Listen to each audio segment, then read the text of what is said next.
कभी भी करें तो यदि जितनी यज्ञ की सामग्री है उसे भी अच्छी तरह धोना चाहिए, अच्छी तरह से बीनना चाहिए, अच्छी तरह से सुखाना चाहिए। यहाँ तक कि जो यज्ञ में समिधा प्रयोग की जाती है ना, उस समिधा को भी बढ़िया अच्छी तरह से धूप में सुखाना चाहिए, उसमें कोई कीड़ा मकोड़ा कुछ भी ना हो। जब इस प्रकार सुंदर तरीके से हम यज्ञ करते हैं तो वह यज्ञ परमात्मा स्वीकार करता है। प्राचीन वर्षी ने बहुत सारे यज्ञ किए, लेकिन उस यज्ञ में उन्होंने पशुओं की बलि दी। पशुओं की बलि देने के कारण उनके सारे यज्ञ व्यर्थ हो गए। इस प्रकार प्राचीन वर्षी को नारद जी ने पुरंजन आख्यान के द्वारा उनको समझाया। पुरंजन आख्यान का मतलब यही है कि कहीं भी हमारे द्वारा किसी जीव की हिंसा ना हो, किसी जीव को हमारे द्वारा कष्ट ना हो, वो चाहे जीव हो, मनुष्य हो, किसी प्रकार का चराचर में कोई भी प्राणी हो, उसके द्वारा हमारे द्वारा उसको किसी प्रकार का कष्ट ना होना चाहिए। महाराज, हमारे ही पंथ धर्म से एक पंथ निकला है, जैन धर्म। आप देखते हो उनके महात्माओं को पैर में चप्पल नहीं पहनते, शरीर पर कपड़ा बहुत कम रखते हैं और यहाँ तक कि मुख में पट्टी बांध के रखते हैं। नीचे जब चलते हैं तो देख देख करके पैर रखते हैं कि कहीं जो है किसी प्रकार हमारे द्वारा कोई चींटी या मकोड़ा पैर में ना दब जाए। इतना महान वो धर्म है। तो प्राचीन वर्षी को भगवान महाराज नारद ने समझाया कि आपको भी इसी प्रकार जो है भगवान की, अगर आप परमात्मा को प्रसन्न करना चाहते हैं तो ये जीव हिंसा बंद कर दीजिए, यज्ञ में बलि देना बंद कर दीजिए और इस प्रकार सात्विक भाव से, सुंदर भाव से आप भगवान का यज्ञ करेंगे तो भगवान जो है जरूर आप पर प्रसन्न होंगे। प्राचीन वर्षी ने नारद जी के द्वारा दिए गए उपाख्यान से उन्होंने समझा और भगवान की तपस्या और भगवान के सुमिरन में, भगवान के भजन में मन लगाया। महाराज परीक्षित ने कहा कि प्रभु, आपने सायंकाल के प्रसंग में जब उपदेश दिया था तो प्रियव्रत उत्तानपाद का वंश कहकर चुप हो गए थे। आपने उत्तानपाद महाराज का तो वंश कहा, लेकिन प्रियव्रत के वंश में आगे क्या हुआ उसके बारे में मुझको बताइए। परीक्षित महाराज से सुखदेव स्वामी कहते हैं कि प्रियव्रत राजा ने एक बार मन में संकल्प किया कि मैं संसार में कहीं भी अंधकार नहीं रहने दूंगा। क्यों? भगवान सूर्य नारायण 12 घंटे दिन में जल रहते थे, फिर रात हो जाती थी। तो उन्होंने संकल्प कर लिया कि संसार में कहीं भी अंधकार नहीं रहने दूंगा।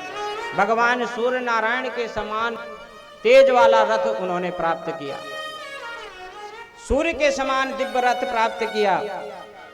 7 दीपों महाराज जो है प्रियव्रत के आगे जो है उनके कुल में उनके पुत्र आंग नींद्र हुए और उनके बेटा फिर नाभि हुए और नाभि के बेटा श्री ऋषभ देव जी महाराज हुए। ऋषभ देव जी महाराज संपूर्ण पृथ्वी के सम्राट थे और महाराज ऋषभ देव के 100 पुत्र थे।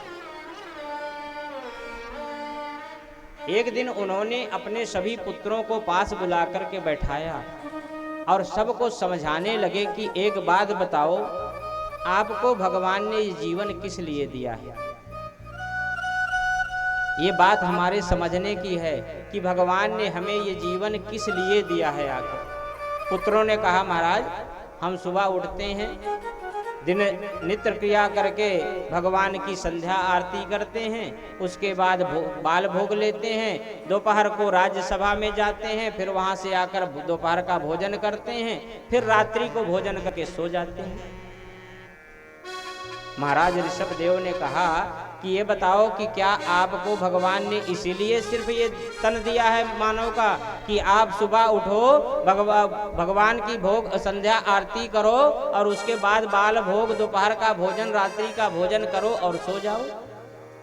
क्या इसलिए आपको परमात्मा ने ये शरीर दिया है कि नायम देहो देह भाजान लोके कष्टान कामान अर्हते विण भुजाए तपो दिव्यम पुत्र का एन सत्वम शुद्धे दस्माद ब्रह्म सौख्यम तनंतम।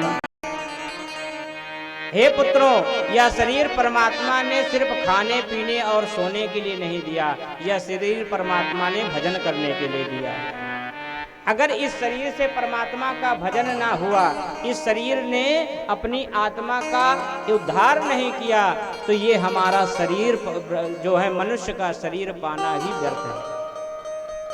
आप ही बताइए, यदि हमने मनुष्य का शरीर पाया है और सारा जीवन सिर्फ खाने पीने और सोने में ही हमारा बीत जाए, तो क्या ये दोबारा मनुष्य का शरीर हमें मिल पाएगा?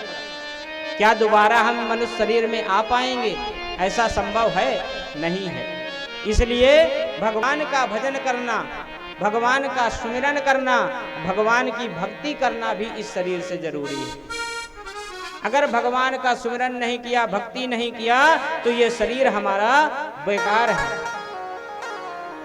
ये उपदेश दिया महाराज ऋषभदेव ने, तो उनके 89 पुत्र उसी समय विरक्त हो गए, वानप्रस्थ हो गए। उनके सबसे बड़े पुत्र थे महाराज भरत।